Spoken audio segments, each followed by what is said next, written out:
દોસ્તો, સ્વાગત છે આપ સૌનું કરિયર માહિતી ચેનલમાં।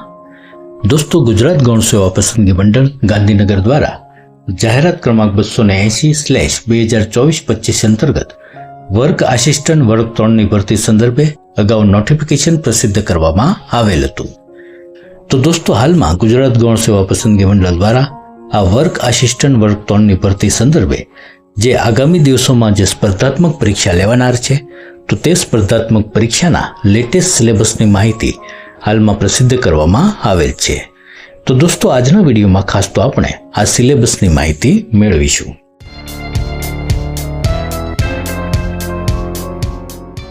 હવે દોસ્તો, અહીં ગુજરાત ગૌણ સેવા પસંદગી મંડળ દ્વારા જણાવવામાં આવેલ છે કે જાહેરાત ક્રમાંક 280 સંદર્ભે જે વર્ક આસિસ્ટન્ટ વર્ગ 3ની ભરતી સંદર્ભે આ જે સ્પર્ધાત્મક પરીક્ષા છે તે CBRT એટલે કે કોમ્પ્યુટર બેઝ રિસ્પોન્સ ટેસ્ટ લેવામાં આવશે। અને આ જે CBRT પદ્ધતિથી જે પરીક્ષા લેવામાં આવશે તે MCQ એટલે કે હેતુલક્ષી પ્રકારની હશે। પરીક્ષા છે તે ગુજરાતી અને અંગ્રેજી બંને માધ્યમમાં લેવાનો નિર્ણય કરેલ છે। એટલે કે હાલમાં ગુજરાત ગૌણ સેવા પસંદગી મંડળ દ્વારા આ જે વર્ક આસિસ્ટન્ટ વર્ગ 3ની ભરતી સંદર્ભે અહીં જે પરીક્ષાનો સિલેબસ છે તે અંગ્રેજી માધ્યમ તેમજ ગુજરાતી માધ્યમ બંનેમાં જાહેર કરવામાં આવેલ છે। તો અંગ્રેજી માધ્યમના વિદ્યાર્થીઓ અંગ્રેજી માધ્યમમાં જે સિલેબસ જાહેર કરવામાં આવેલ છે તેના આધારે માહિતી મેળવી અને તે સંબંધિત તેઓ તૈયારી કરી શકશે। તેમજ ગુજરાતી માધ્યમના વિદ્યાર્થીઓ છે તે ગુજરાતી માધ્યમમાં સિલેબસ મેળવી તે સંબંધિત સાહિત્ય મેળવી અને તેની તૈયારી કરી શકશે। આપણે અહીં બંને સિલેબસની માહિતી જોઈએ। જે અંગ્રેજી માધ્યમમાં સિલેબસ જાહેર કરવામાં આવેલ છે તે તમે સ્ક્રીન ઉપર જોઈ શકો છો।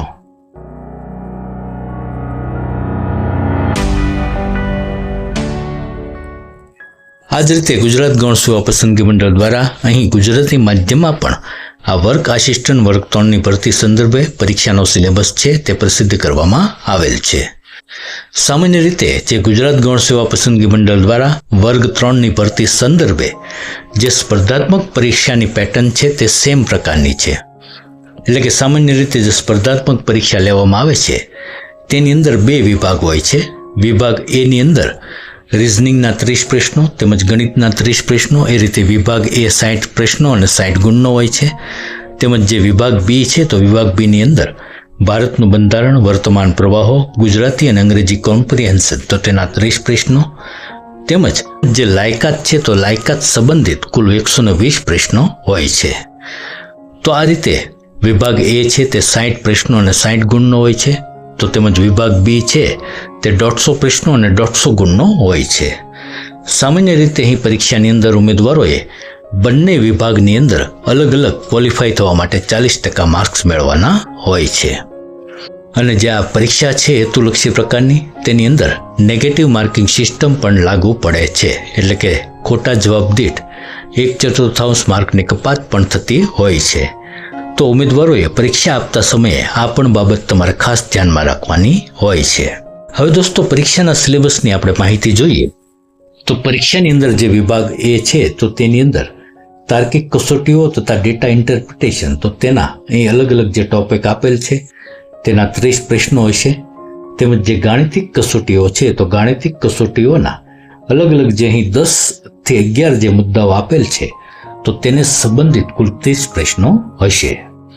તો ખાસ તો આ જે અલગ અલગ ટોપિક આપેલ છે તે ટોપિકની માહિતી મેળવી તેને સંબંધિત જે કંઈ સાહિત્ય છે તે મેળવી તમારે પરીક્ષાલક્ષી તૈયારી કરવાની રહેશે। હવે દોસ્તો, વિભાગ B છે તો વિભાગ B ની અંદર જે ભારતનું બંધારણ છે તો તેને સંબંધિત જે અલગ અલગ અહીં 10 મુદ્દાઓ આપેલ છે તો આ 10 મુદ્દાઓમાંથી 10 પ્રશ્નો પૂછવામાં આવશે। તો ખાસ તો આ 10 મુદ્દાઓ છે તેનો અભ્યાસ કરી તે સંબંધિત સાહિત્ય મેળવી તેની તમારે ખાસ તૈયારી કરવાની રહેશે। તેમજ જે વર્તમાન પ્રવાહો છે તો વર્તમાન પ્રવાહોની અંદર પ્રાદેશિક, રાષ્ટ્રીય અને આંતરરાષ્ટ્રીય કક્ષાની મહત્વની જે સાંપ્રત ઘટનાઓ છે તો તેને સંબંધિત 10 પ્રશ્નો પૂછવામાં આવશે। તો ખાસ તો વર્તમાન પ્રવાહોની તૈયારી માટે તમારે કરંટ જે મંથલી મેગેઝિનો પ્રકાશિત થતા હોય છે તો તેમાંથી પણ તમે તૈયારી કરી શકો છો, અથવા તો રોજબરોજના જે ન્યૂઝપેપરો તમે વાંચતા હોય છે તો તેમાંથી પણ તમને કરંટ માહિતી છે તે મળતી હોય છે। આ ઉપરાંત ગુજરાતી તેમજ અંગ્રેજી કોમ્પ્રિહેન્શન, તો અહીં ગુજરાતીના 5 અને અંગ્રેજીના 5, એ રીતે કુલ 10 પ્રશ્નો હશે. અહીં ગુજરાતી અને અંગ્રેજી કોમ્પ્રિહેન્શનમાં સમીક્ષા, અર્થઘટન અને અનુમાનના કૌશલ્યનું મૂલ્યાંકન, ગદ્યખંડ પેરેગ્રાફ આપવામાં આવેલ હોય છે અને તેમાં જે પેરેગ્રાફ છે તેમાંથી પ્રશ્નો પૂછવામાં આવતા હોય છે અથવા નિવેદન પ્રકારના પ્રશ્નો પૂછવામાં આવશે. તો અહીં ગુજરાતી અને અંગ્રેજી કોમ્પ્રિહેન્શનમાં તમારે આ પ્રકારની ખાસ તૈયારી કરવાની રહેશે. હવે ખાસ તો અહીં જે શૈક્ષણિક લાયકાત છે તો તેને સંબંધિત જે 120 પ્રશ્નો પૂછવામાં આવે છે, તો દરેક ઉમેદવારોને ખાસ તો આ 120 પ્રશ્નો જે વિષય સંબંધિત પૂછવામાં આવે છે તે બાબતમાં વધારે કન્ફ્યુઝન રહેતું હોય છે. તો હવે ખાસ તો આપણે તેની માહિતી મેળવીએ. તો અહીં જે 120 પ્રશ્નો જે પૂછવામાં આવે છે, તો અહીં વર્ક આસિસ્ટન્ટ વર્ગ 3ની ભરતી સંદર્ભે ગુજરાત ગૌણ સેવા પસંદગી મંડળ દ્વારા આ જે વિષય સંબંધિત પ્રશ્નો છે તેને કુલ 4 ભાગની અંદર વહેંચી દેવામાં આવેલ છે. હવે ભાગ 1 છે તો ભાગ 1 ની અંદર કુલ 55 પ્રશ્નો પૂછવામાં આવશે.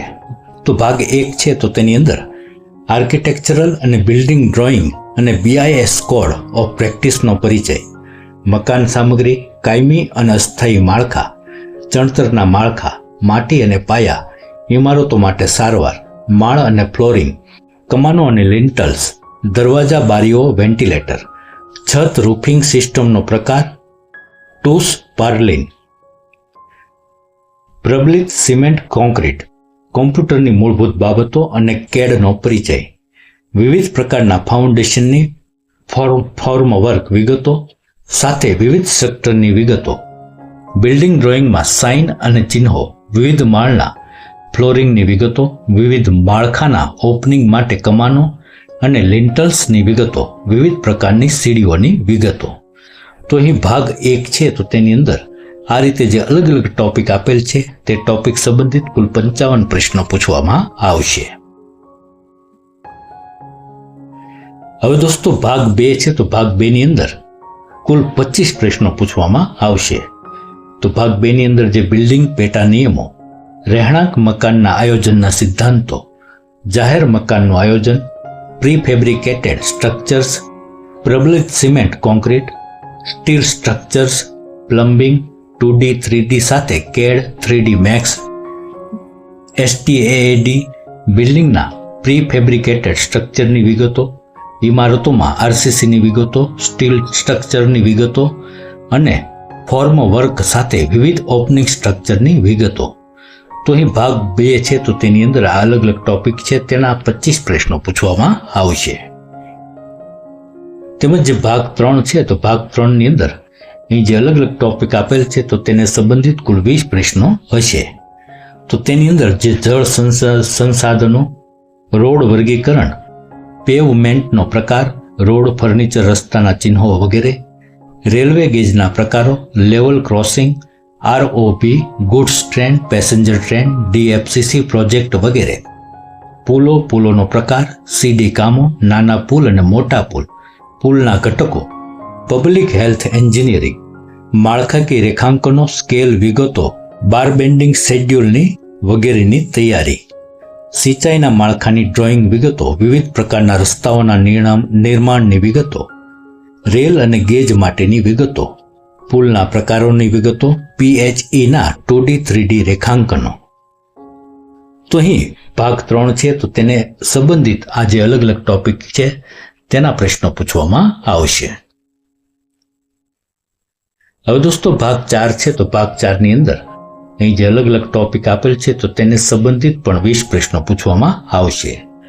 તો અહીં ભાગ 4 ની અંદર સર્વેક્ષણ એટલે કે સર્વેઇંગનું વર્ગીકરણ, સર્વેક્ષણનો સિદ્ધાંત, સર્વેક્ષણની પદ્ધતિ, પછી થિયોડોલાઇટનો પરિચય, ઓળખ અને ભાગોની સમજણનું સ્તરીકરણ, થિયોડોલાઇટનું સંચાલન અને સેટઅપ, ડેટાનું અવલોકન અને બિંદુઓને જોવું, ટોપોગ્રાફી નકશા, રૂપરેખા રેખાંકનો વાંચવા, ટોટલ સ્ટેશન એપ્લિકેશન, ઘટકોના ભાગો, વપરાયેલ એસેસરી, લાક્ષણિકતાઓ, સુવિધાઓ, ઇલેક્ટ્રોનિક પ્રદર્શન અને ડેટા વાંચન, રિમોટ સેન્સિંગ પરિચય, સિવિલ એન્જિનિયરિંગમાં એપ્લિકેશન, આદર્શ રિમોટ સેન્સિંગ સિસ્ટમ, અંદાજ, જરૂરી મહત્વ, પ્રકારો, જીપીએસ ઘટકો, મેપિંગમાં પગલાં, જીઆઈએસ, કેડ અને અન્ય સિસ્ટમ ફિલ્ડ એપ્લિકેશન સાથે જીપીએસની સરખામણી, સીવરેજ 1 pipe system, 2 pipe system, single stack સિસ્ટમની ડ્રોઈંગ સિસ્ટમ તૈયાર કરવી, તેમજ જે ઉપરોક્ત ક્ષેત્રમાં વર્તમાન વલણો અને તાજેતરની પ્રગતિઓ, પ્રાદેશિક, રાષ્ટ્રીય અને આંતરરાષ્ટ્રીય કક્ષાની મહત્વની સાંપ્રત ઘટનાઓ, તો તેને સંબંધિત અલગ અલગ પ્રશ્નો પૂછવામાં આવશે.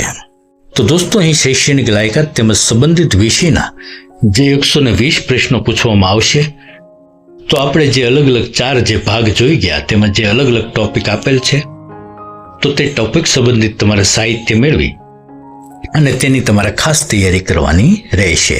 દોસ્તો, અહીં સ્પર્ધાત્મક પરીક્ષાની તારીખ અને કોલ લેટર ડાઉનલોડ કરવા માટેનો જે વિગતવાર કાર્યક્રમ છે, તે ગુજરાત ગૌણ સેવા પસંદગી મંડળની વેબસાઇટ છે તેના ઉપર હવે પછી જાહેર કરવામાં આવશે. તો દરેક ઉમેદવારોએ ખાસ તો આ વેબસાઇટ છે તે જોતા રહેવા જણાવવામાં આવે છે. દોસ્તો, આપણે નીચે ડિસ્ક્રિપ્શનમાં પણ આ જે ગુજરાત ગૌણ સેવા પસંદગી મંડળ છે તેની વેબસાઇટની લિંક મૂકેલ છે, ત્યાં ક્લિક કરીને પણ તમે સીધા જ આ વેબસાઇટ છે તેની વિઝિટ કરી શકશો.